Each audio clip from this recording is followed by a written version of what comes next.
नमस्कार दोस्तों। आज हम बात करेंगे एंजेलिना जोली के बारे में। एंजेलिना जोली एक अमेरिकी अभिनेत्री और संयुक्त राज्य अमेरिका की शरणार्थी एजेंसी के लिए सद्भावना राजदूत है। इन्होंने 3 गोल्डन ग्लोब पुरस्कार, 2 स्क्रीन एक्ट्रेस गिल्ड अवार्ड्स और एक अकादमी पुरस्कार प्राप्त किया है। जोली दुनिया भर में मानवीय मामलों के बढ़ावा देने, शरणार्थियों के लिए संयुक्त राष्ट्र अमेरिका में उच्च योग्यता माध्यम से शरणार्थियों के साथ अपना काम के लिए व्यक्त है। वह दुनिया की सबसे सुंदर महिलाओं में से एक मानी जाती है। उनके पर्दे के पीछे जिंदगी मीडिया ने व्यापक रूप से उद्धृत की है। हालांकि वह अपने पिता जॉन वेट के साथ 1982 के film looking to get out में बतौर बाल कलाकार पर्दे में वह पहली बार नजर आई। तथापि व्यावसायिक रूप से वह एक दशक के बाद जोली के अभिनय करियर कम बजट के निर्माण सोइबर्ग 2 के साथ उन्होंने शुरू किया। किसी बड़ी फिल्म में उनकी पहली मुख्य भूमिका साइबर थ्रिलर हैकर फिल्म 1995 में थी। उन्होंने समीक्षकों को प्रशंसा पाने के लिए जीवनिक टेलीविज़न फिल्मों जॉर्ज वॉलेस और जिया में अभिनय किया। ड्रामा गर्ल इंटरप्रेटेड में अपने अभिनय के लिए सर्वश्रेष्ठ सहायक अभिनेत्री के लिए अकादमी पुरस्कार भी जीता। जोली ने अपने लारा क्राफ्ट टूम्ब ट्रैम्ब रेडर में अपनी वीडियो गेम नायिका लारा क्राफ्ट की भूमिका के लिए व्यापक प्रसिद्धि प्राप्त की।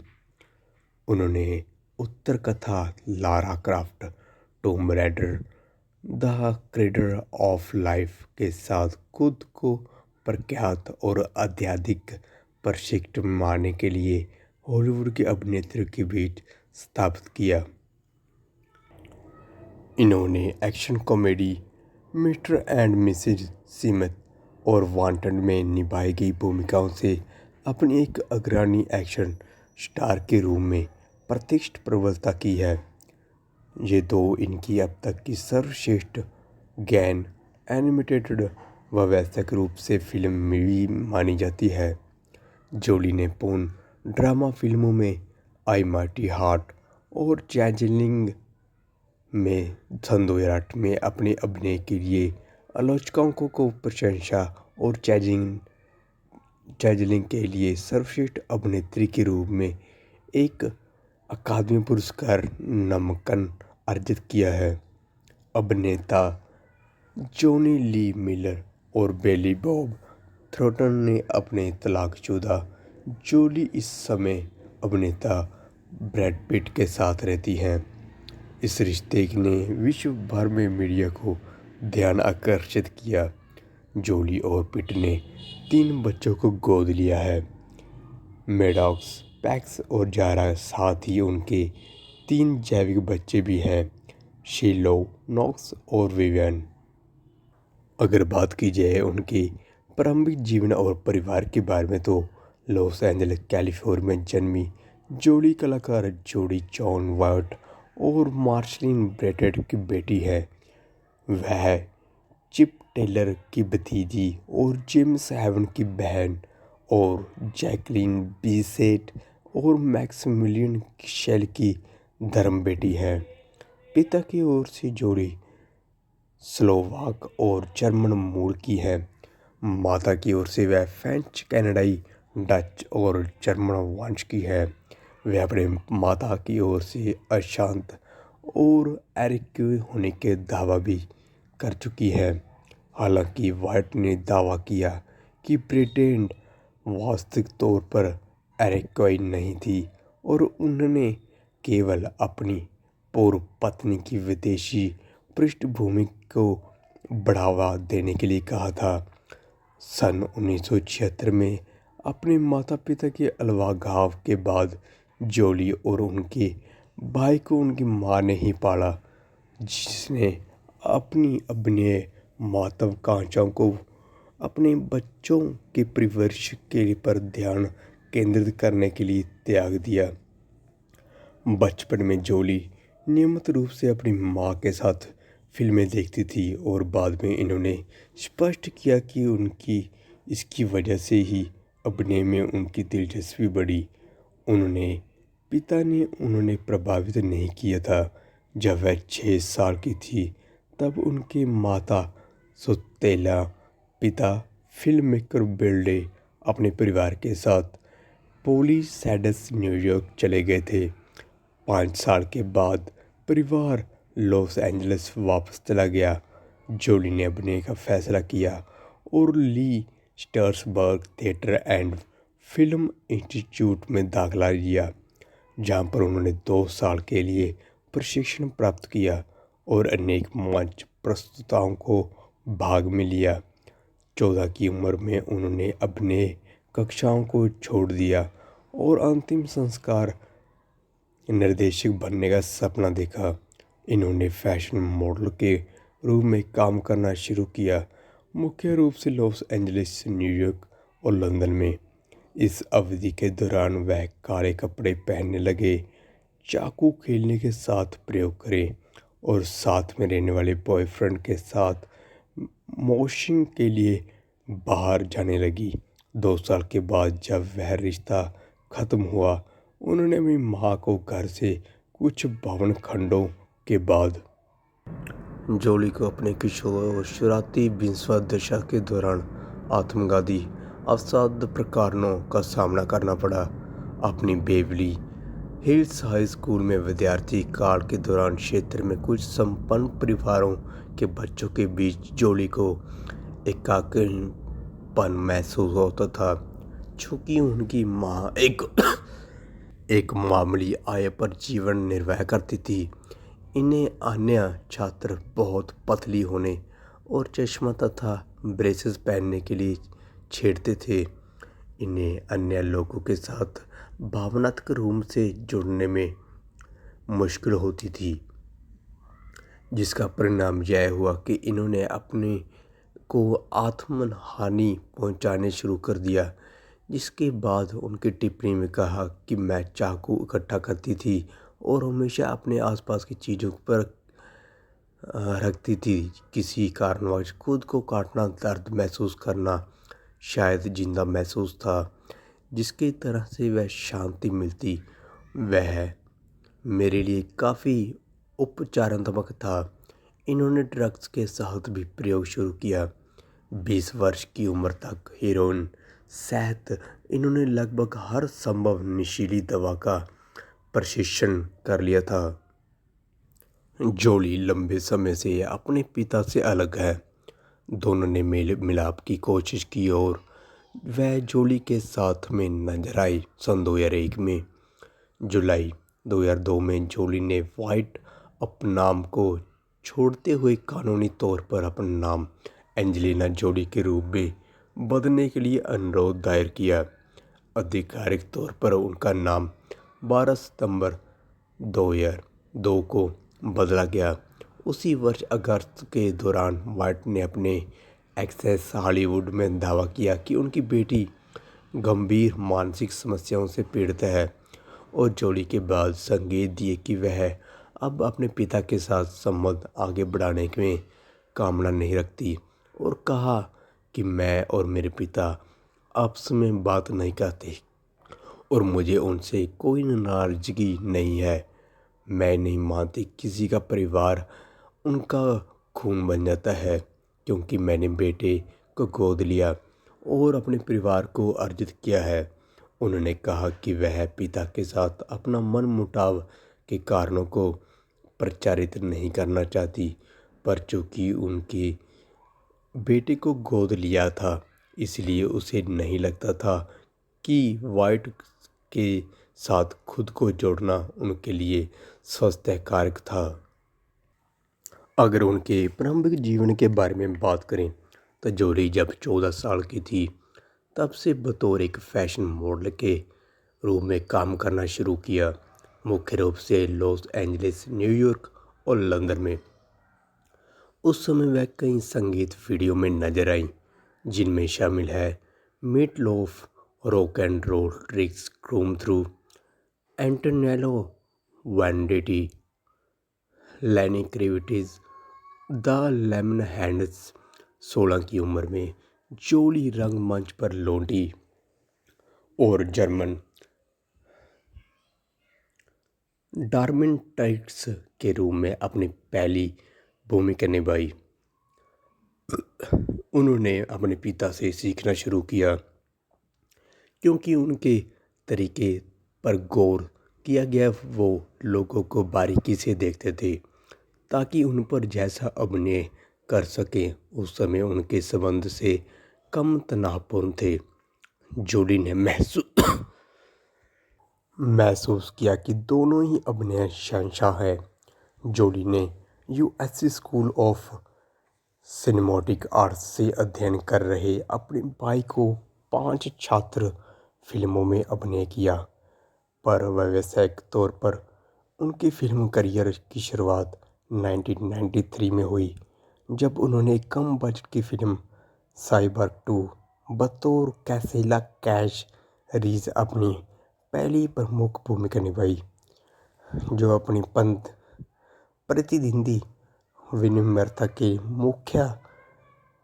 मुख्यालय में बहकाते हुए प्रवेश करने और आत्मविस्फोट के लिए बना एक मानवीय रिपोर्ट है। बाद में विदाउट एविडेंस नामक एक स्वतंत्र फिल्म में वह एक सहायक भूमिका निभाते हुए जोली ने हॉलीवुड की अपनी पहली फिल्म हैकर 1995 में कैट एसिड बर्न लिवी के किरदार को निभाया, जहां उन्होंने अपने पहले पति जॉनी ली मिलर से मुलाकात की। न्यूयॉर्क टाइम्स में लिखा है कि कैट एंजेलिना जोली का अभिनय शानदार है। ऐसा इसलिए क्योंकि वह अपने सह सितारों से ज़्यादा तेवर दिखाती हैं और एक दुर्लभ महिला हैकर है जो अपनी सी थ्रू टॉप को पहने हुए कीबोर्ड पर स्थिरता से विराजमान है। अपने उदास रुख के बावजूद, जो इस भूमिका के एकमात्र ज़रूरत है, मिस जोली के पास उनके पिता जॉन वोट का सुंदर और भोला चेहरा है।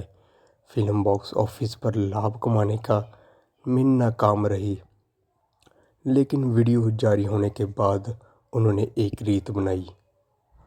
उन्होंने 1996 की comedy film love is all there is में जीना मालासिसी की भूमिका निभाई, जो कुछ हद तक रोमियो और जूलियट के आधुनिक रूपांतरण पर आधारित है। न्यूयॉर्क के बॉक्स में अवस्थित 2 प्रतिद्वंदी इतालवी रेस्तरां मालिक के लेकर बनी थी। रोड मूवी मोज़ावो मून में एलिनोर रिग्बी नामक युवा थी, जिसे डैनी एडलर के किरदार से प्यार हो जाता है, जबकि वह उनकी मां को चाहता है, जो भूमिका एनी आर्चर ने निभाई। 1996 में जोली ने मार्गरेट लेक्स सुदोवस्की का किरदार निभाया, जो उन 5 किशोर लड़कियों में से एक थी जो फिल्म फॉक्सफायर में उन्हें प्रतिनिधित्व करने वाले कामुक शिक्षक को मारने के बाद एक अप्रत्याशित बंधन में बंध जाते हैं। लॉस एंजलिस टाइम्स ने उनके प्रदर्शन के बारे में लिखा था, यह किरदार बड़े बेतुके डरे पर विकसित है, लेकिन जोली जॉन वोट को शानदार बेटी ने अपनी उपस्थिति से घिसी पिटी भूमिका को बखूबी उभारा। हालांकि कहानी मैडी ने सुनाई है, वस्तुतः लेक्स ही मूल किरदार और उत्प्रेरक है। 1997 में जोली ने लॉस एंजलिस के अपराध जगत पर आधारित प्लेइंग गॉड नामक रोमांटिक फिल्म में डेविड डोच्वनी के साथ अभिनय किया। आलोचकों ने फिल्म के सकारात्मक रूप से नहीं लिया और रोजर एबर्ट ने नोट किया कि एंजेलिना जोली ऐसी भूमिका पर नर्म दिखती है जो आमतौर पर सख्त और आक्रामक है।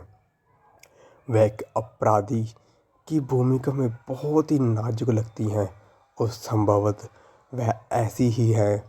और उनके बाद वह टेलीविज़न फिल्म की ट्रू वुमन नजर आईं, जो जैनिस वुड्स वेंडल की पुस्तक पर आधारित है।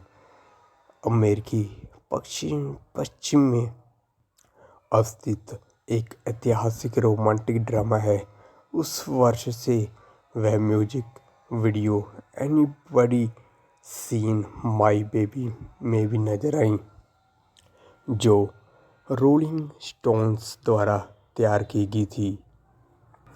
1997 की आध्यात्मिक फिल्म जॉर्ज वॉलेस में कार्नेलिया वॉलेस के रूप में अभिनय के बाद जोली के कैरियर की संभावनाओं में सुधार होने लगा, जिसके लिए उन्होंने गोल्डन ग्लोब पुरस्कार जीता और एमी अवार्ड के लिए नामित की गई। गैरी सिनीज ने अलाबामा के राज्यपाल जॉर्ज वॉलेस के रूप में अभिनय किया। जॉन फ्रैंकनहैमर द्वारा निर्देशित इस फिल्म को आलोचकों ने खूब प्रशंसा की और अन्य पुरस्कारों के अलावा टीवी के लिए निर्मित सर्वोत्कृष्ट लघु श्रृंखला मोशन पिक्चर की श्रेणी में गोल्डन ग्लोब हासिल किया। उन्होंने पूर्व अलगाववादी राज्यपाल को दूसरी पत्नी की भूमिका निभाई, जिन्हें 1972 में अमेरिका के राष्ट्रपति चुनाव के लिए लड़ते समय गोली मारी गई और जो लकवाग्रस्त रहे। 1998 में जोली ने एचबीओ और जियो पर सुपर मॉडल जिया करांगी की भूमिका निभाई। फिल्म में ड्रग्स की दुनिया भावनात्मक नाटक को दिखाया गया। उसमें मादक पदार्थों की लत के कारण करांगी के जीवन, कैरियर का विनाश और उनके पतन और उनके एड्स से मौत का चित्रण किया गया। Reel.com से वेनेसा वॉल्स ने लिखा, एंजेलिना जोली को जियो नामधारी की भूमिका के लिए व्यापक मान्यता मिली है। ऐसा क्यों है, यह जानना आसान है। जोली अपने अभिनय में ज़बरदस्त है। अपने किरदार में हिम्मत, आकर्षण, हताशा से भरने में और फिल्म में अपनी भूमिका संभवतः अब तक फिल्माया गया सबसे सुंदर ट्रेन मलबा है। लगातार दूसरे वर्ष के लिए जोली ने गोल्डन ग्लोब पुरस्कार जीता और एमी पुरस्कार के लिए नामित किया गया। उसने अपने पहला स्क्रीन एक्टर्स गिल्ड अवार्ड्स भी जीता। ली स्ट्रासबर्ग के मेथड एक्टिंग के लिए अनुसार जोली ने कथित रूप से अपनी पहली भूमिका फिल्मों में दर्शकों के दौरान किरदारों में ही रहना पसंद किया और इसके परिणाम स्वरूप नाम कमाया कि उनके साथ काम करना मुश्किल है। जिया की शूटिंग के दौरान उन्होंने अपने तत्कालीन पति जॉनी ली मिलर को बताया कि वह उन्हें फ़ोन नहीं कर पाएंगी। मैं उनसे कहती, मैं अकेली हूँ, मैं मर रही हूँ, मैं समझेंगी हूँ, मैं तुम्हें हफ्तों नहीं देखूंगी। जिया के बाद जोली न्यूयॉर्क चली गई और एक छोटी अवधि के लिए अभिनय बंद कर दिया क्योंकि उन्हें लगा कि उनके पास देने के लिए कुछ नहीं था। उन्होंने न्यूयॉर्क विश्वविद्यालय में दाखिला लिया और फिल्म निर्माण का अध्ययन करने लगी और लेखन कक्षाओं में भाग लिया। इसका जिक्र करते हुए वह कहती है कि अभिनेताओं के स्टूडियो के भीतर वह मेरे लिए खुद को संभलने का अच्छा अवसर था। जोली ने 1998 में gangster movie hell is kitchen में ग्लोरिया माकनियारी की भूमिका में लौटी और बाद में उस वर्ष अन्य कलाकारों के साथ प्लेइंग बॉय हॉट में नजर आई, जिसमें शामिल थे Sean Connery, Gillian Anderson, Ryan Phillippe और जॉन स्टीवर्ट। फिल्म को मुख्य रूप से सकारात्मक समीक्षाओं की मिली है और जूली ने विशेष रूप से प्रशंसा हासिल की। सैन फ्रांसिस्को क्रॉनिकल ने लिखा, जूली एक बढ़ चढ़कर लिखी गई भूमिका के काम करते हुए हताश क्लब क्रॉलर के रूप में वह एक दांव लगना चाहती थी, जैसे सच्चाइयों को गुर सिखाती हुई अपने जबरदस्त अभिनय से आकर्षित करती हैं। जूली ने नेशनल अवार्ड ऑफ रिव्यू द्वारा निर्णायक प्रदर्शन पुरस्कार जीता। 1999 में उन्होंने मार्क नेवेल की कॉमेडी ड्रामा पुशिंग टीन में अपने अभिनय किया, जिसमें उनके सह कलाकार थे John Cusack, Billy Bob Thornton और कैट ब्लैंचेट। जूली ने थॉर्नटन की मोहक पत्नी की भूमिका निभाई। फिल्म के आलोचकों से मिली-जुली प्रतिक्रिया में मिली और जूली के किरदार की विशेष रूप से आलोचना की गई। द वाशिंगटन पोस्ट ने लिखा, मेरी पूरी तरह से ऊट-पटांग लेखक द्वारा रची गई एक आज़ाद ख्यालों की औरत जो कि एक मरे हुए हाइबिस्कस पौधों को देखकर रोती हैं, मरकत के कई छल्ले पहनती हैं और असल में अकेली पड़ जाती हैं। जब रसेल पूरी तरह से रात घर से दूर बिताता है तो उन्होंने बाद में इनके डेंजल वाशिंगटन के साथ द बोन कलेक्टर में काम किया, जो जेफरी डीवर द्वारा लिखित अपराध उपन्यास के आधारित थी। जूली ने एक पुलिस अफसर अमेलिया डोनोगी का किरदार भी निभाया, जो अपनी पुलिस पिता की आत्महत्या से प्रेरित बाधित रहती है और अनिच्छा कि वाशिंगटन को एक सीरियल किलर पता लगाने में मदद करती है। फिल्म में दुनिया भर के 151 मिलियन की कमाई की और एक जबरदस्त विफलता थी। डेट्रॉइट फ्री प्रेस ने निष्कर्ष निकाला, जूली जो कि हमेशा ही देखने में मोहक लगती हैं, इस फिल्म के लिए बहुत गलत चुनाव रहा। जूली ने अपनी अगली बार सोशियोपैथिक लिसा रोव की सहायक भूमिका में फिल्म गर्ल इंटरप्रेटेड 1999 में काम किया, जो कि एक मानसिक रोगी सुजाना कैसन की कहानी थी। इसमें इन्होंने जैसे कैसन के मूल संस्मरण गर्ल इंटरप्रेटेड से रूपांतरित किया गया था, जहां विनोना राइडर ने मुख्य भूमिका निभाई थी, इस आशा के साथ कि वह उनके लिए एक वापसी होगी। अप्रत्याशित रूप से यह उनकी जगह अंत हॉलीवुड में जूली की सफलता के रूप में अंकित हुई। उन्होंने अपना तीसरे गोल्डन ग्लोब पुरस्कार, दूसरे स्क्रीन एक्टर्स गिल्ड पुरस्कार और सर्वश्रेष्ठ सहायक अभिनेत्री के लिए अकादमी पुरस्कार हासिल किया। वैरायटी ने लिखा, जूली तेज-तर्रार, लापरवाह लड़की के रूप में उत्कृष्ट है, जो सुजाना के पूर्ण वर्ष में डॉक्टर से भी अधिक महत्वपूर्ण भूमिका निभाती हैं।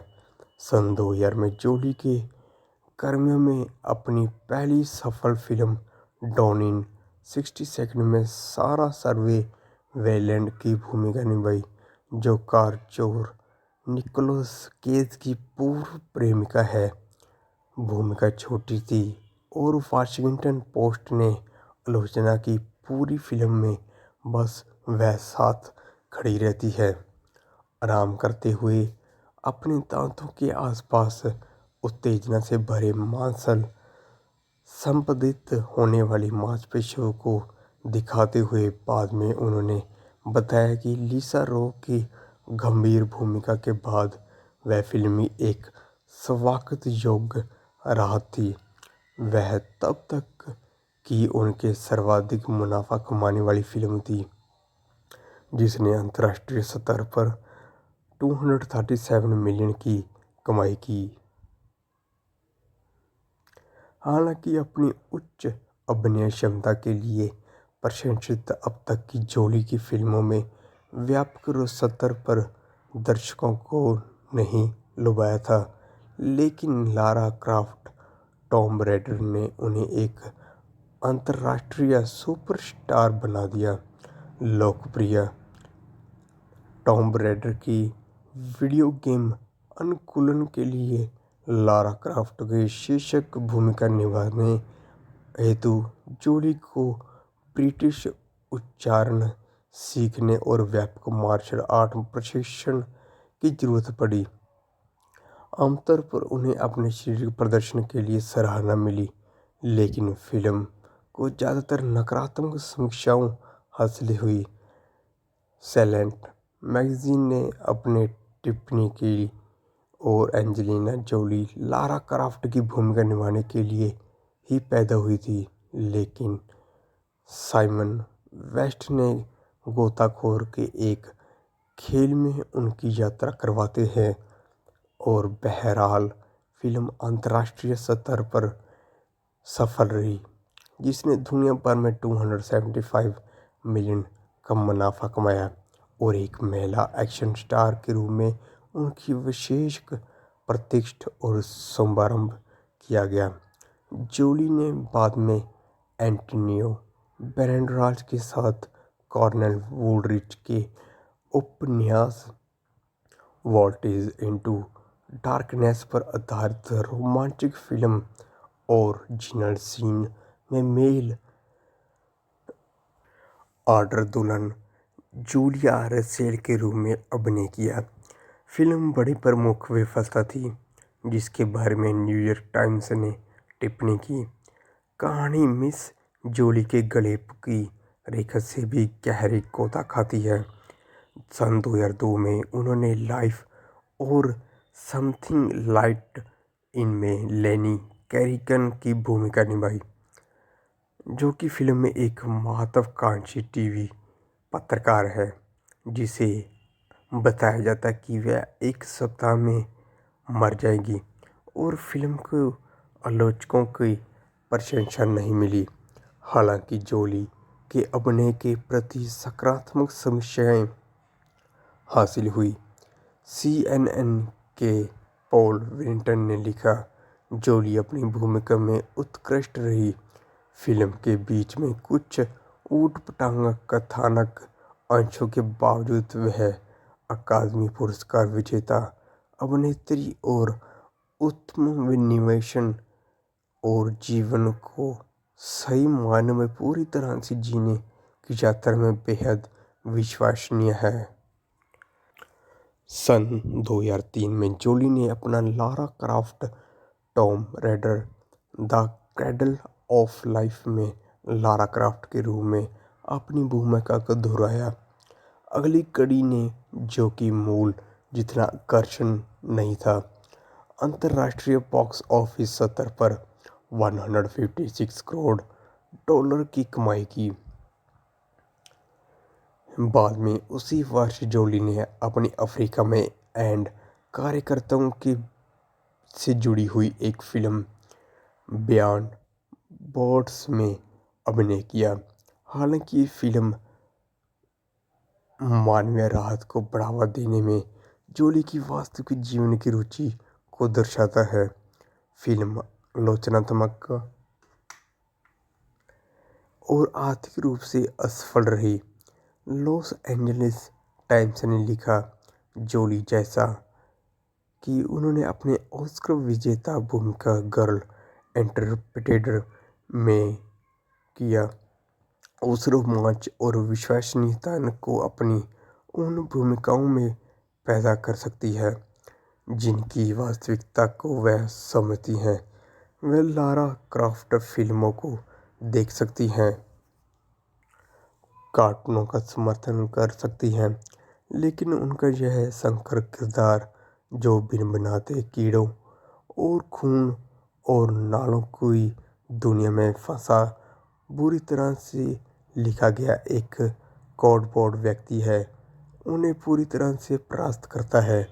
सन 2004 में जोली ने ईथन हॉक के साथ एक थ्रिलर टैकिंग लाइफ में अभिनय किया। उन्होंने एक एफबीआई प्रोफाइलर इलाना स्कॉट की भूमिका निभाई, जिसे एक श्रृंखला हत्यारे को खोजने में मॉन्ट्रियल लॉ एनफोर्समेंट की मदद के लिए बुलाया जाता है। फिल्म को मिश्रित समीक्षाएं मिली और हॉलीवुड रिपोर्टर ने निष्कर्ष निकाला, एंजेलिना जोली ने एक ऐसी भूमिका निभाई जो निश्चित रूप से उनके द्वारा पहले से निभाए किरदारों जैसे ही लगता है, लेकिन उन्होंने उनमें रोमांच और ग्लैमर का एक अचूक पुट जोड़ा है। उन्होंने animated DreamWorks film Shark Tale में परी मछली लोला के लिए आवाज़ भी दी है और कैरी कॉनरेड की एक विज्ञान पर आधारित romantic film sky captain and the world of tomorrow में अपनी छोटी भूमिका निभाई, जिसे अभिनेताओं को लेकर पूरी तरह से नीले पर्दे के सामने फिल्माया गया।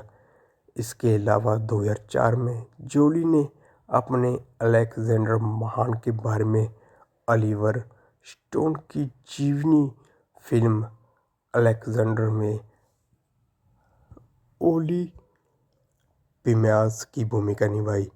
फिल्म घरेलू तौर पर विफल रही, जिसके खराब प्रदर्शन का श्रेय स्टोन ने अलेक्जेंडर के उभयलिंगी चित्रण की अस्वीकृति को दिया, लेकिन वह अंतर्राष्ट्रीय स्तर पर सफल हुई। वह कुछ संयुक्त राष्ट्र अमेरिका के बाहर 139 मिलियन का राजस्व उनकी झोली में आया।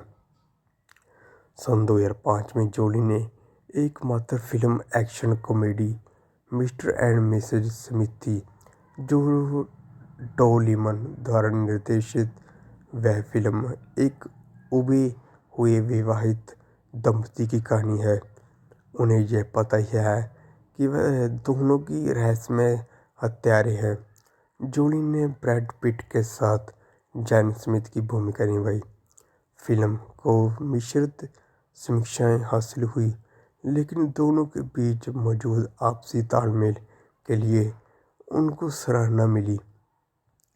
स्टार ट्रिब्यून ने कहा, हालांकि कहानी बेहतरीन लगती है, फिल्म मिलनसार आकर्षण, सरपट ऊर्जा और पर्दों के सितारों पर आपसी आकर्षण के बाद बल पर आगे बढ़ती है। फिल्म ने दुनिया भर में 478 मिलियन कमाए, जो 2005 में सबसे बड़ी हिट फिल्म साबित हुई। इसके बाद रॉबर्ट डी नीरो की फिल्म द गुड शेफ 2006 में नजर आई, जो मैट डेमन द्वारा निभाए गए एडवर्ड विल्सन के किरदार की नज़रों से CIA के प्रारंभिक इतिहास से जुड़ा है। जोली ने मार्गरेट रसेल की सहायक भूमिका निभाई, जो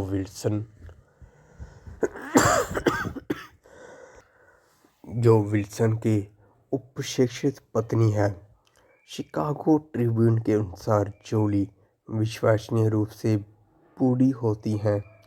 इस बात से लापरवाह वे उनके भंगुर किरदार दर्शकों को सहानुभूति को उकेर रहा है। सन 2007 में जोली ने वृत्तचित्र एल्स एंड टाइम के जरिए निर्देशन की दुनिया भर में अपना पहला कदम रखा, जो एक सप्ताह के दौरान विश्व भर में 27 स्थानों पर जीवन को कैमरे में कैद करता है।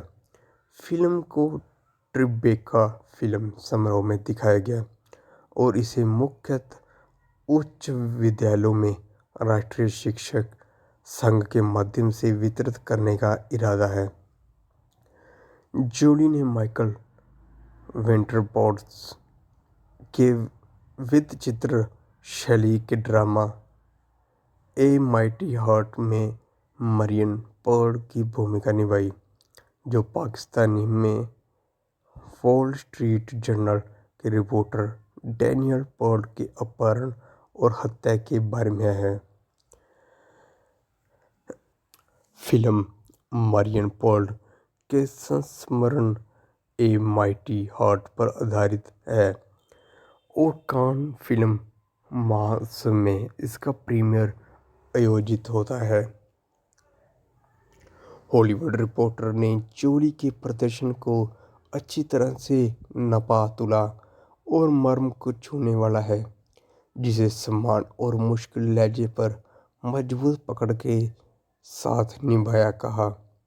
फिल्म ने उन्हें चौथे गोल्डन ग्लोब पुरस्कार और तीसरे स्क्रीन एक्टर्स गिल्ड पुरस्कार के लिए नामांकन दिलवाया। जोली ने रॉबर्ट जेमकिस के एनिमेटेड महाकाव्य बियोवुल्फ में ग्रेंडल की मां का किरदार निभाया, जिसे मोशन कैप्चर तकनीक के जरिए निर्मित किया गया था। जोली ने मार्क मिलर के ग्राफिक उपन्यास के रूपांतरण 2008 की एक्शन फिल्म वांटेड में जेम्स मैकअवॉय और मॉर्गन फ्रीमैन के साथ अभिनय किया। फिल्म को मुख्य रूप से अनुकूल समीक्षाएं प्राप्त हुई और दुनिया भर में 342 मिलियन अर्जित करते हुए एक अंतर्राष्ट्रीय सफल फिल्म साबित हुई। उन्होंने ड्रीमवर्क्स एनिमेटेड फिल्म कुंग फू पांडा 2008 में मास्टर टाइग्रेस के लिए आवाज दी और अंतर्राष्ट्रीय स्तर पर 632 मिलियन राजस्व के साथ यह उनकी अब तक की सर्वोच्च मुनाफा कमाने वाली फिल्म बनी। उसी वर्ष जोली ने क्लिंट ईस्टवुड के ड्रामा चैनलिंग 2008 में क्रिस्टन कॉलिंस की भूमिका निभाई, जिसका प्रीमियर कान फिल्म महोत्सव में आयोजित हुआ। वह 1928 में लॉस एंजलिस की एक महिला की सच्ची कहानी पर आधारित है, जिसका अपने अपराधित बेटे के साथ मिलन होता है और बाद में वह जान जाती है कि वह एक कपटी है। जोली को अकादमी पुरस्कार के लिए उनका दूसरा नामांकन प्राप्त हुआ। वह बाफ्टा पुरस्कार, गोल्डन ग्लोब पुरस्कार और स्क्रीन एक्टर्स गिल्ड अवार्ड के लिए भी नामांकन हुई। शिकागो ट्रिब्यून ने लिखा, जोली वास्तव में तूफान से पहले की शांति की चमकती है दृश्य, जब संकट की घड़ी में एक के बाद एक सत्ताधारी पुरुष हस्तियां उसे नीचा दिखाती हैं। जोली को पहली बार कंबोडिया में टॉम्ब राइडर के फिल्मांकन के समय विश्वव्यापी मानवीय संकट के व्यक्तिगत जानकारी हासिल हुई। उन्होंने अंतर्राष्ट्रीय समस्या स्थलों के बारे में अधिक जानकारी के लिए UNHCR से संपर्क किया। आगामी महीनों में उन्होंने इसी क्षेत्र में अपनी स्थिति के बारे में जानने के लिए दुनिया भर के शरणार्थी शिविरों का दौरा किया। फरवरी 2001 में जोली ने 18 दिवसीय सीरा लियोन पर तंजानिया के मिशन पर अपनी पहली क्षेत्रीय यात्रा की। बाद में उन्होंने वस्तुस्थिति के देख पर सदमा पहुंचने की बात जाहिर की। आने वाले महीनों में वह 2 सप्ताह के लिए कंबोडिया लौटी और बाद में पाकिस्तान में अफगान शरणार्थियों के साथ मुलाकात की, जहां एक अंतर्राष्ट्रीय UNHCR आपातकालीन अपील के जवाब में उन्होंने अफगान शरणार्थियों के लिए $1 मिलियन दान दिया। उन्होंने अपनी मिशन में समुद्र सभी लागत को समय चुकाने का जोर दिया और अपने सभी दौरों में यूएनएचसीआर फील्ड स्टाफ को प्राथमिक कार्य और जीवन शैली को साझा किया। 27 अगस्त 2001 को यूएनएचसीआर मुख्यालय जेनीवा में जोली यूएनएचसीआर सद्भावना राजदूत के रूप में नामित की गई। जोली दुनिया भर में क्षेत्रीय मिशन पर रही और 20 से अधिक देशों में शरणार्थियों और आंतरिक रूप से विस्थापित लोगों के साथ मुलाकात की, यह पूछने पर कि वह क्या हासिल करना चाहती हैं। उन्होंने कहा, इन लोगों को दूरदर्शिता के बारे में जागरूकता, मुझे लगता है कि उन पर जो गुजरी है उसे उभरने के लिए उनकी सराहना की जानी चाहिए। उन्हें नीची दृष्टि से नहीं देखना चाहिए। 2002 में जोली ने अपने थाईलैंड में थामहीन शरणार्थी शिविर और इक्वाडोर में कोलंबियाई शरणार्थियों का दौरा किया। इसके बाद जोली कोसोवो में विभिन्न यूएनएचसीआर सुविधा स्थलों पर गई और कीनिया में मुख्य रूप से सूडान के शरणार्थियों के साथ काकुमा शरणार्थी शिविर का यात्रा की। नामीबिया में बियॉन्ड बोर्ड्स की शूटिंग के दौरान उन्होंने अंगोलाई शरणार्थियों के साथ भेंट की। 2003 में जोली 6 दिन के मिशन पर तांजानिया गई, जहां उन्होंने कोंगोलीज शरणार्थी शिविर की मेजबान करने वाली पश्चिमी सीमा की यात्रा की और वह 1 सप्ताह के लिए श्रीलंका के दौरे पर रही। बाद में उन्होंने रूस में एक 4 दिवसीय अभियान का समापन के रूप में उत्तर काकेशस का दौरा किया। अपनी फिल्म बियॉन्ड बोर्ड्स की समवर्ती उन्होंने नोट्स फॉर माय ट्रैवल्स प्रकाशित किया, जो अपनी दैनिक प्रविष्टियों का एक संग्रह है, जिसमें उन्होंने प्रारंभिक फील्ड मिशन की प्रविष्टियां दर्ज है। दिसंबर 2003 में जॉर्डन में एक निजी वास के दौरान उन्होंने जॉर्डन के पूर्व रेगिस्तान में इराकी शरणार्थियों से मिलने की इच्छा जाहिर की और बाद में उस महीने में वह सूडानी शरणार्थियों से मिलने मिस्र की यात्रा पर गई।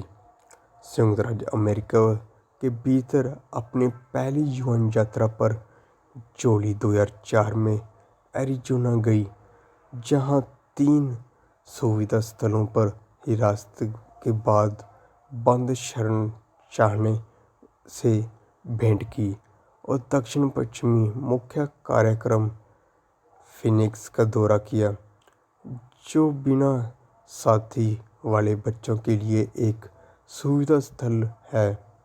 वह जून 2004 में छाड़ गई और सीमावर्ती प्रांतों और शरणार्थी शिविरों का दौरा किया, जो पश्चिमी सूडान दारफुर क्षेत्र में लड़ाई से भाग आए थे। 4 महीने बाद वह क्षेत्र में लौटी और इस बार सीधे पश्चिम दारफुर गई। इसके अलावा 2004 में जोली ने थाईलैंड में अफगान शरणार्थियों से मिली और क्रिसमस की छुट्टियों के दौरान लेबनान में एक निजी प्रवास के दौरान बैरूत में अपना अवस्थित यूएनएचसीआर के क्षेत्रों का कार्यालय का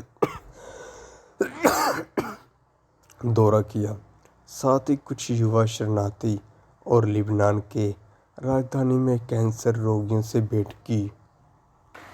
2005 में जोली ने अफगानी शरणार्थियों वाले पाकिस्तानी शिविरों का दौरा किया, पाकिस्तानी राष्ट्रपति परवेज मुशर्रफ और प्रधानमंत्री शौकत अजीज के साथ भी मुलाकात की।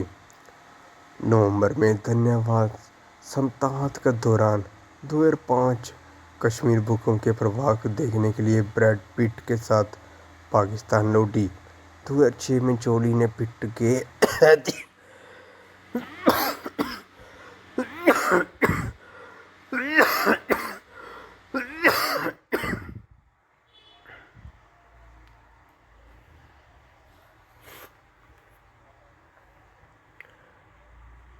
2006 में जोली और पिट ने हैती के लिए उड़ान भरी और हाइतियन हिप हॉप संगीतकार वाइक्लेफ जीन द्वारा स्थापित चैरिटी येलो हैती द्वारा सहायता प्राप्त स्कूल का दौरा किया।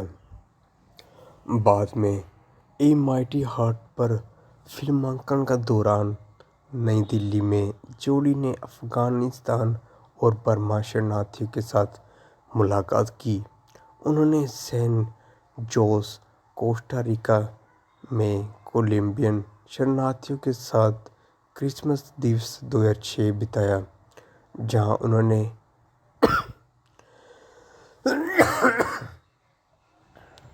उपहार बांटे। सन 2007 में जोली 2 दिन के मिशन पर छाड़ लौटी ताकि दफ्तर से शरणार्थियों से बिगड़ती सुरक्षा स्थिति का आकलन कर सकें।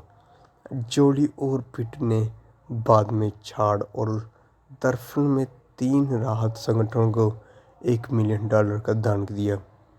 जोली ने पहली बार सीरिया की यात्रा की और 2 बार इराक गई, जहां उन्होंने इराक शरणार्थियों और साथ ही बहुराष्ट्रीय बलों और अमेरिकी सैनिकों के साथ मुलाकात की। समय के साथ जोली राजनीतिक स्तर पर मानवीय कारणों को बढ़ावा देने की शरीफ होने लगी। उन्होंने नियमित रूप से वाशिंगटन डीसी में विश्व शरणार्थी दिवस में भाग लिया और वह 2005-06 में देविस के विश्व आर्थिक मंच पर एक आमंत्रित वक्ता था। जोली ने अमेरिका की राजधानी में मानवीय हितों पर पहवी भी शुरू की थी, जहां उन्होंने 2003 से कम 20 बार कांग्रेस के सदस्यों के साथ मुलाकात की। उन्होंने फोर्ब्स के स्पष्ट किया, भले ही मैं वाशिंगटन की यात्रा नहीं करना चाहूँ, पर काम कराने का यह तरीका है।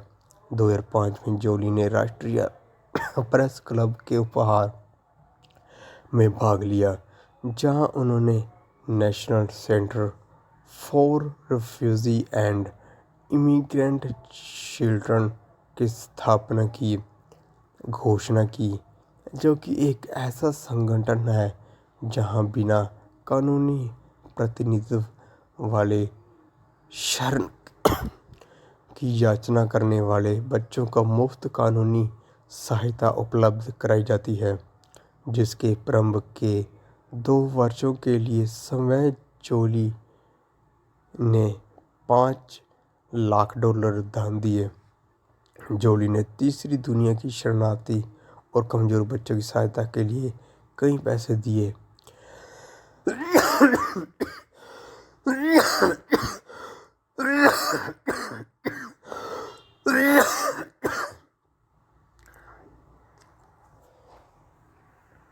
अपनी राजनीतिक भागीदारी के अतिरिक्त जोली जन संचार के जरिए लोकोपकारी कार्यों को बढ़ावा देने के लिए सार्वजनिक प्रोफाइल का भी उपयोग करने लगी। उन्होंने एमटीवी के लिए the diary of Angelina Jolie and Jeffrey in Africa के नाम की विशेष फिल्म बनवाई, जिनमें वह प्रख्यात अर्थशास्त्री डॉक्टर जेफरी द्वारा पश्चिमी केन्या के सुदूर ग्राम समूह का दौरा किया। 2004 में जोली ने जोली पिट फाउंडेशन की स्थापना घोषणा की, जिसमें उन्होंने $1 मिलियन दान दिए, जो बच्चों के लिए विशेष आंदोलन और सीमाहरित डॉक्टरों के लिए। और 2004 में स्थापित विलिंगटन ग्लोबल इनिशिएटिव की स्थापना education partnership for children of conflict की सह अध्यक्षा भी है, जो संघर्ष से प्रभावित बच्चों के लिए शिक्षा कार्यक्रमों में कोच सहायता उपलब्ध कराता है। जोली को अपनी मानवीय कार्यों के लिए व्यापक मान्यताएं मिली हैं। 2003 में यूनाइटेड नेशंस कोरेस्पॉन्डेंट एसोसिएशन द्वारा संस्थापित citizen of the world award के लिए सर्वप्रथम प्राप्तकर्ता था और 2005 में यूएनएससी द्वारा उन्हें ग्लोबल मानवतावादी पुरस्कार से भी अगस्त 2005 को देश में जोली द्वारा संस्थापित कार्य के लिए उन्हें कंबोडिया की नागरिकता में सम्मानित किया गया। जोली ने बाटरबैंगम के उत्तर पश्चिमी प्रांत में अन्य जीव अभयारण्य की स्थापना के लिए $5 मिलियन का वचन दिया और वह उनकी संपत्ति भी है। सन 2007 में जोली विदेश संबंध परिषद की सदस्य बनी और उन्हें अंतर्राष्ट्रीय बचाव समिति द्वारा सत्कारता पुरस्कार प्रदान किया गया। अगर बात की जाए उनके रिश्तों के लेकर तो 28 मार्च 1996 को जोली ने अपनी फिल्म हैकर के सह कलाकार ब्रिटिश अभिनेता जॉनी ली मिलर से शादी की। उन्होंने अपने विवाह में रबर का काला पैंट और सफ़ेद शर्ट पहन रखी थी, जिस पर अपने खून से उन्होंने दूल्हे का नाम लिखा था। अगले साल जोली ने मिलर से संबंध विच्छेद हो गया और बाद में उन्होंने 3 फरवरी 1999 को तलाक हुआ। उनके बीच बाद में संबंध अच्छे रहे, जिसके बारे में जोली ने स्पष्टीकरण दिया और वह बस समय की बात थी। मुझे लगता है कि वह बहुत ही अच्छे एक ऐसी पति हैं जैसा हर लड़की चाहती है। मैं उनसे हमेशा प्यार करती रहूँगी। बस वह युवा थे।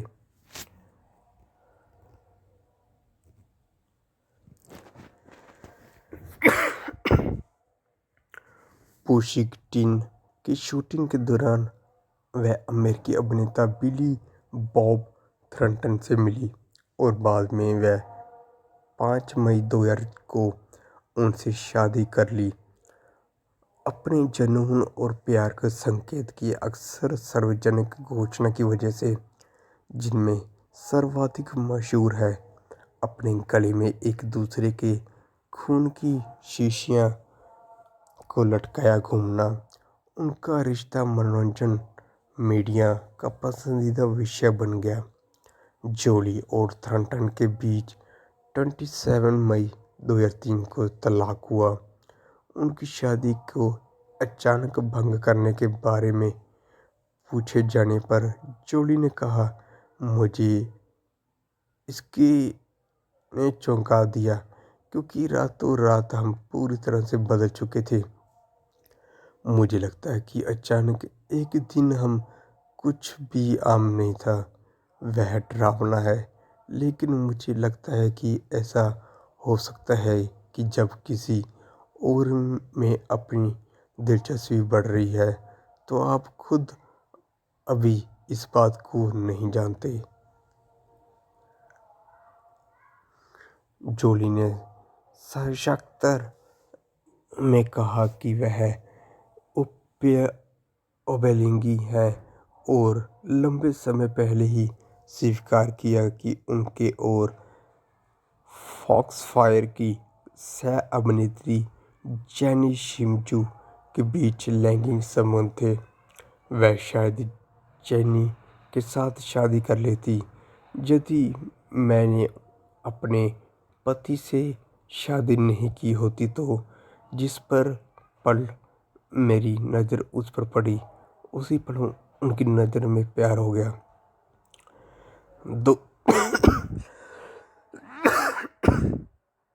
2003 में जब उनसे पूछा गया कि वह उभयलिंगी हैं? तो जोली ने कहा, बेशक। अगर कल मुझे किसी महिला से प्यार हो जाए तो क्या मुझे उनका चुंबन लेना और उन्हें छूना ठीक लगेगा? अगर मुझे उनसे प्यार हो जाए, बिल्कुल हाँ।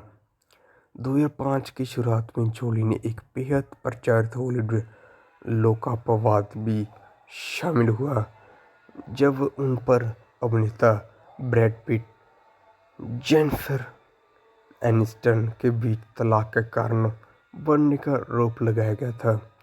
आरोप था कि उनके और पिट के बीच मिस्टर एंड मिसेस स्मिथ के फिल्मांकन के दौरान प्रेम संबंध शुरू हुआ था।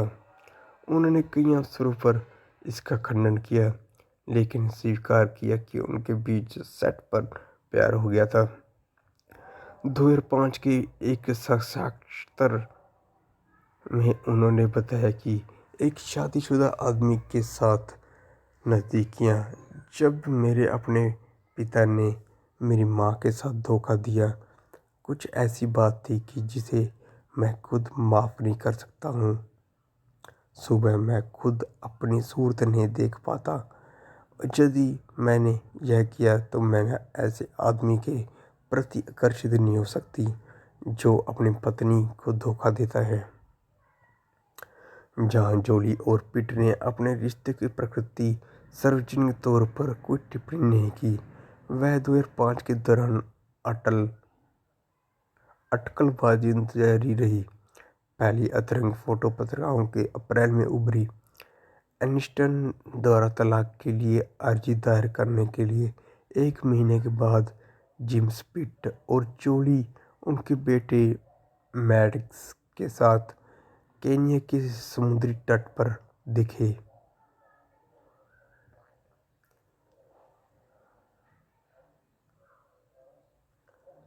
गर्मियों के दौरान जोली और पिट पारंपरिक एक साथ देखे जाने लगे और मनोरंजन मीडिया ने उन्हें एक युगल जोड़ा माना।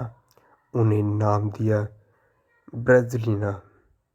11 जनवरी 2006 को जोली ने पीपल में अपनी पुष्टि की वे पिट के बच्चों की मां बनने वाली है। इसी तरह पहली बार सार्वजनिक रूप से अपने संबंध को पुष्टि की।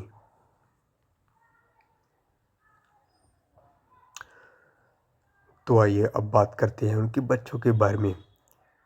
कॉमेडी के दौरान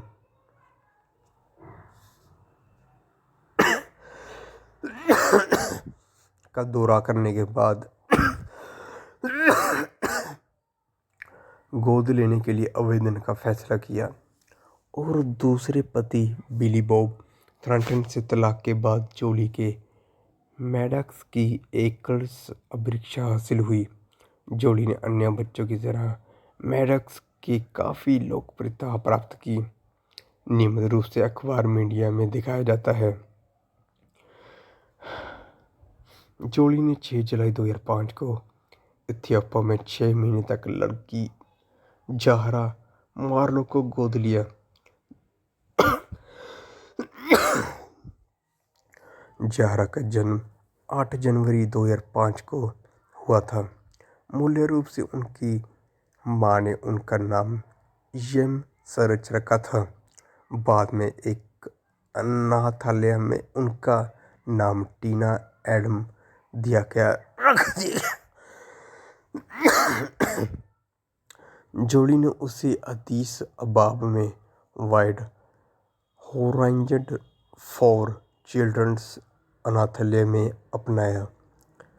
संयुक्त राज्य अमेरिका में लौटने के कुछ समय के बाद ज़हरा ने निर्जलीकरण और कुपोषण के लिए अस्पताल में भर्ती किया गया। सन 2007 में मीडिया आउटलेट ने रिपोर्टर किया कि ज़हरा की जैविक मां मैंटेवेब डेविड अभी भी जीवित हैं और अपनी बेटी वापस चाहती हैं, लेकिन बाद में उन्होंने अपनी खबरों का यह कहते हुए खंडन किया कि उनके परिवार में ज़हरा जोली द्वारा गोद लिए जाने के लिए बहुत भाग्यशाली हैं।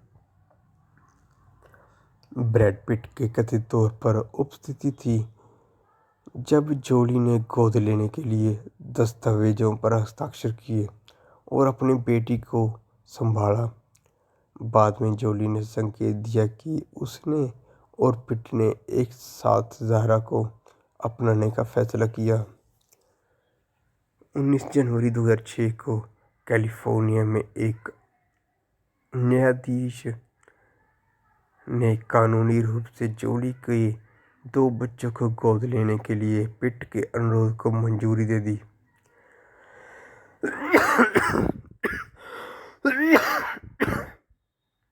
उनके उपनामों को औपचारिक रूप से बदला गया। जोली पिट। जोली ने 27 मई 2006 को सवाकोपमुंड, नामीबिया में नियत शैल्या प्रसाद द्वारा एक बेटी शिलो नोवेल को जन्म दिया। पिट ने पुष्टि की कि उनका नवजात बेटी के पास नामीबिया का पासपोर्ट होगा और जोली ने फैसला की कि वह खुद अपने वितरक गेटी इमेजेस के माध्यम से शिलो के पहली तस्वीर बेचेंगी, बजाय फोटो पत्रकारों द्वारा कीमती बनाने की। पीपल ने 4.1 मिलियन से ज़्यादा में उत्तर अमेरिकी अधिकारों को खरीदा, जबकि ब्रिटिश पत्रिका हेलो ने मोटे तौर पर 3.5 मिलियन से अंतर्राष्ट्रीय अधिकार प्राप्त किया। जोली और पिट ने सभी लाभ एक अज्ञात चैरिटी को दान दिए।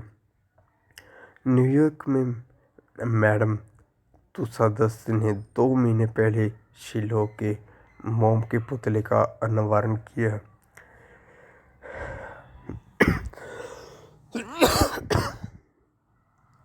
यह मैडम तुसादस द्वारा तैयार पहला शिशु पुतला है।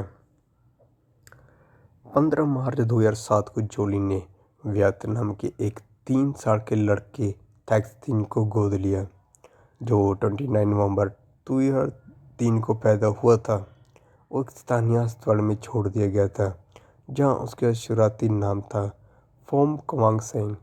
जोली ने हो ही ची मिन्ह सिटी में टैम बिना अनाथालय में से लड़के को अपनाया था। उसने जाहिर किया कि उसका पहला नाम पैक्स और उसकी मां ने उसकी मौत से पहले सुझाया था।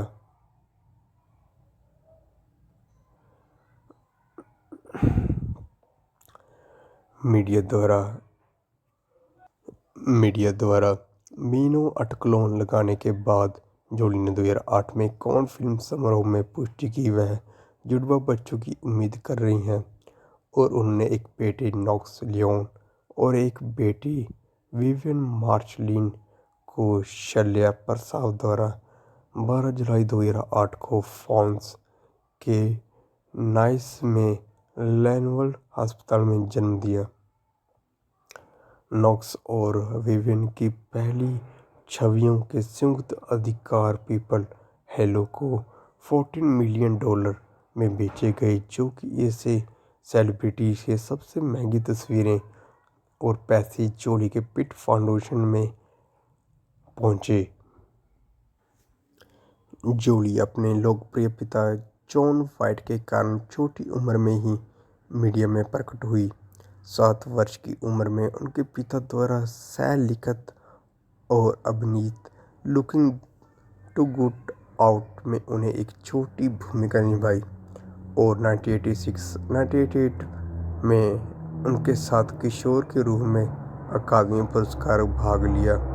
लेकिन जब उन्होंने अपनी अभिनय करियर की शुरुआत की तो अपने मंच के नाम पर तौर पर जोली ने वाइट के उपयोग न करने का फैसला किया, क्योंकि वह एक अभिनेत्री के रूप में खुद अपनी पहचान स्थापित करनी चाहती थी। जोली ने विवाद से कभी शर्म महसूस नहीं किया और अपने कैरियर में प्रारंभिक दिनों में किशोरी के रूप में बतौर जंगली लड़की अपनी छवि को सार्वजनिक व्यक्तित्व में एकीकृत किया। सन 2000 अकादमी पुरस्कार में अपने स्वीकृति भाषण के दौरान जोली ने घोषणा की कि मैं अपने भाई से प्रेम करती हूँ, जिसे उसने रात में उनके भाई जेम्स सेवन के प्रति प्रेमपूर्ण व्यवहार कारण कौटुंबिक अनैतिक संबंध को लेकर अखबार में मीडिया में आर्टिकलों का मौका दिया। उन्होंने जोरदार तरीके से उन अफवाहों का खंडन किया। जोली ने हेवन के अपने बाद साक्षात्कारों को बताया और अपने माता पिता के तलाक के बाद में एक दूसरे पर भरोसा करने पर लगे थे। वह वजह से भावनात्मक समर्थन का एक साधन के रूप में एक दूसरे से जुड़े।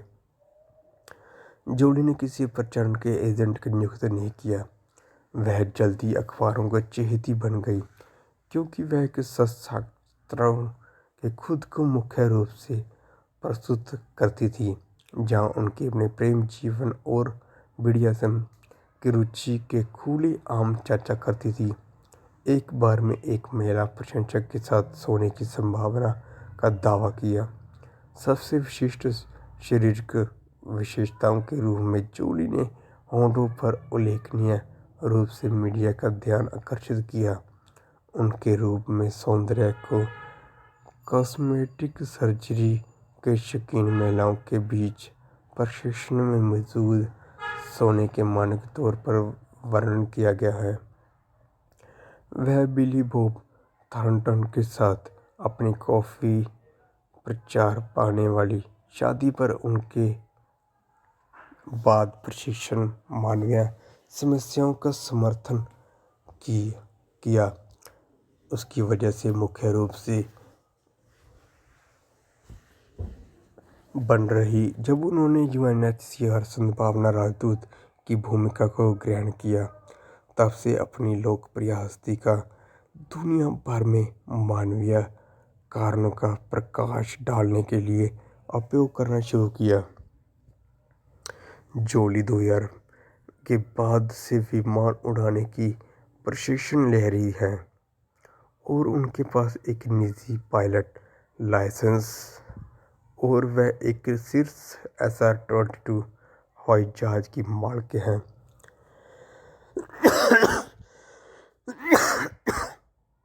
मीडिया ने आर्टिकलों लगाई कि जोली एक बौद्ध है, लेकिन उन्होंने कहा कि वह अपने बेटे के मैडोक्स के बौद्ध धर्म सिखाती हैं, क्योंकि वह उनके बेटे के संस्कृति का हिस्सा मानती हैं।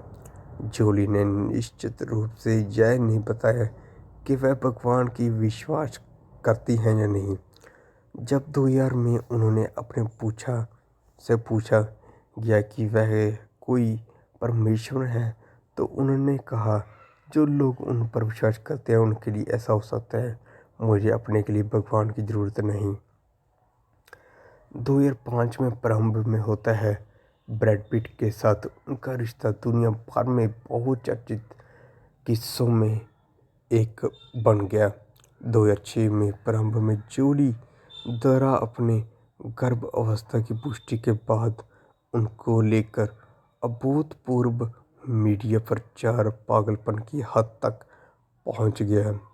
जैसा कि राइटर्स ने उनकी कहानी ब्रेजिलियन बुखार में वर्णित किया गया है। मीडिया के ध्यान से बचने की कोशिश में यह युगल जोड़ी शिलोह के जन्म के लिए नामीबिया पहुंची।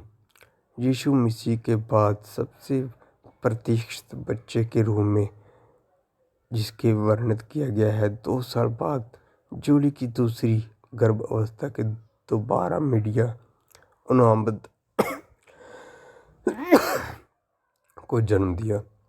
नाइट में समुद्र के किनारे स्थित अस्पताल में उनके द्वारा गुजारे 2 सप्ताह में पत्रकार और फोटोग्राफरों में जन्म की रिपोर्ट देने के लिए विहार स्थल के बाहर डेरा जमाया गया। आज जोड़ी दुनिया भर में प्रसिद्ध हस्तियों में से एक है। क्यूर के अनुसार 2000 में ऑस्कर जीतने के बाद संयुक्त राज्य अमेरिका में उत्तर देने वाले में से 31% ने कहा कि वह जोली के परिचित हैं, जबकि 2006 तक आते आते अमेरिका के 81% लोग उनसे परिचित थे। 2006 में एसी निल्सन उद्योग द्वारा 42 अंतर्राष्ट्रीय बाजार में किए गए विशेषज्ञ सर्वेक्षण में जोली ब्रैड पिट के साथ ब्रांड उत्पादों के लिए दुनिया भर में पसंदीदा सेलिब्रिटी समर्थक पाए गए। 2006 में और 2008 में जोली दुनिया भर में सबसे प्रभावशाली 100 लोगों की सूची में टॉप 100 में शामिल थी। 2006 में पीपल के सबसे सुंदर अंक में उन्हें दुनिया की सबसे खूबसूरत महिला के रूप में वर्णित किया गया। 2007 में ब्रिटेन के channel 4 television show the 100 greatest sex symbols के सर्वकालिक सबसे महान प्रतीक के रूप में भी चुनी गई। हॉलीवुड रिपोर्टर जोली ने 2008 की सर्वाधिक प्रशिक्षण पाने वाली अभिनेत्री के रूप में भी नामित किया गया, जो $15 मिलियन प्रति फिल्म कमाती थी। 2009 में उन्होंने फोर्ब्स की वार्षिक सेलिब्रिटी 100 की सूची में भी अव्वल दर्जे पर रही। इससे पहले वह 2007 में 14वें स्थान पर थी और 2008 में तीसरे स्थान पर रही। जोली के कई टैटू मीडिया का ज़्यादा ध्यान आकर्षित करते रहे और अक्सर शस्त्रकर्ताओं द्वारा इस विषय को संबोधित किया गया। जोली ने कहा है कि जहां वह फिल्म नग्नता के खिलाफ नहीं है, वहीं उनके शरीर पर टैटू की बड़ी संख्या में नग्न या प्रेम दृश्यों की योजना बनाते समय फिल्म के निर्माताओं को अधिक रचनात्मक होने के मजबूर कर दिया। उनकी अनेक फिल्मों में टैटू को ढकने के लिए मेकअप का उपयोग किया गया। इस समय जानकारी के लिए अनुसार जोली के शरीर पर 13 टैटू हैं। उनमें शामिल टेनेसी विलियम के उदाहरण जंगली दिल के लिए एक प्रार्थना है जिसे पिंजरे में बंद रखता है, जो कि उनकी मां के साथ मिलकर बनाया। अरबी भाषा में वाक्यांश इच्छा शक्ति, लैटिन कहावत डिस्ट्रीब्यूट, जो मेरी पोषण करता है मुझे नष्ट करता है, और एक यंत्र प्रार्थना जो कि उनके बेटे मैडक्स के लिए प्राचीन खमेर लिपि में लिखी है। उनकी बाईं बाह पर ऊपर 6 भौगोलिक निर्देशक भी है, जो कि उनके बच्चों के जन्म स्थानों को सूचित करता है। समय के साथ उन्होंने अपने कई टैटू ढक दिए हैं, लेजर करवाया है, जिनमें शामिल है उनका पूर्व पति बिली बॉब थॉर्ंटन का नाम। मृत्यु के लिए चीनी अक्षर उनकी पीठ पर नीचे के एक खिड़की के बाद में उन्होंने स्पष्ट किया कि खिड़की की इसीलिए हटाया कि वह हमेशा बाहर रहने की तमन्ना के लिए खिड़की के बाहर देखा करती थी, लेकिन अब वह अधिकांश समय बाहर ही रहती हैं। तो आज के लिए इतना ही। धन्यवाद।